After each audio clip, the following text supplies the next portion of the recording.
1 सितंबर से झारखंड में नई शराब नीति लागू हो जाएगी। लेकिन सवाल है, आखिर क्यों नई शराब नीति को लागू होने में इतना वक्त लगा? राज्य में नई उत्पाद नीति आ जाने से क्या कुछ बदल जाएगा?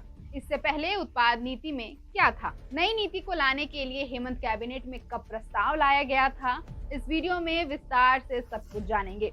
आपको बताएंगे कि क्यों झारखंड में शराब की दुकानों को बंद करना पड़ा था। मीडिया रिपोर्ट्स के अनुसार झारखंड में 1 सितंबर से नई उत्पाद नीति लागू होने वाली है। इस संबंध में उत्पाद मद्य निषेध विभाग की ओर से अधिसूचना जारी कर दी गई है। 15 मई को नई नीति लागू करने को लेकर हेमंत कैबिनेट में प्रस्ताव लाया गया था।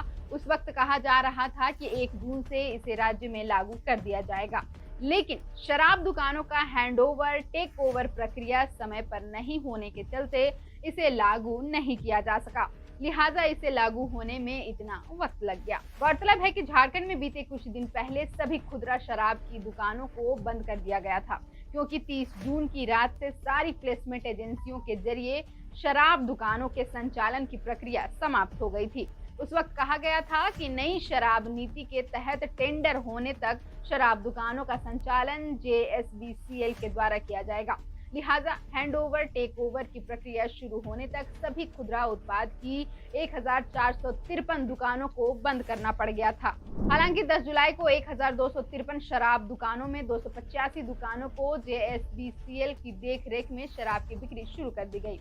इन दुकानों में पहले से कार्य कर रहे हैं वैसे सेल्समैन जिन पर पूर्व में किसी प्रकार की गड़बड़ी का आरोप नहीं है, उनके माध्यम से फिलहाल दुकानों का संचालन शुरू किया गया है। इन दुकानों में आवश्यकता के अनुसार 2 से 3 सेल्समैन दैनिक मानदेय पर रखे जा रहे हैं। इसके अलावा दुकानों पर विधि व्यवस्था बनाए रखने के लिए जरूरत के अनुसार होमगार्ड के जवान भी तैनात किए जाने की तैयारी है। बहरहाल झारखंड के खुदरा शराब दुकानों के ऑडिट का कार्य अब अंतिम चरण में है। 1453 दुकानों में कुल 1360 दुकानों का ऑडिट का काम पूरा हो चुका है। 1 जुलाई से दुकानों के ऑडिट का कार्य शुरू हुआ था। 5 जुलाई तक ऑडिट कार्य पूरा करने का लक्ष्य रखा गया था, जिसे बढ़ाकर 10 जुलाई किया गया था। वहीं ऑडिट और हैंडओवर टेक ओवर प्रक्रिया पूरी करने के बाद अब तक 415 शराब दुकानों में नई व्यवस्था के तहत बिक्री शुरू कर दी गई है। बाकी बचे हुए दुकानों का संचालन भी अगले सप्ताह तक JSBCL की निगरानी में शुरू कर दिया जाएगा।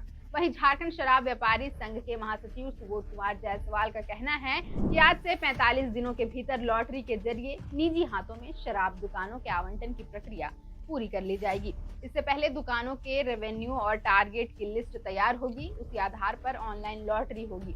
उनके मुताबिक 15 अगस्त तक इस प्रक्रिया को पूरा करना है। तब तक खुदरा दुकानों का संचालन झारखंड बिवरेज कॉर्पोरेशन लिमिटेड के स्तर से किया जाएगा।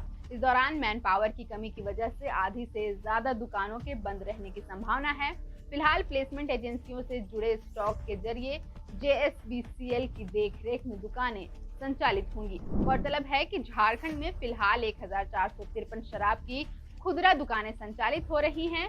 अब नई व्यवस्था के तहत राज्य में शराब दुकानों की संख्या बढ़कर 1600 के करीब होने की संभावना है।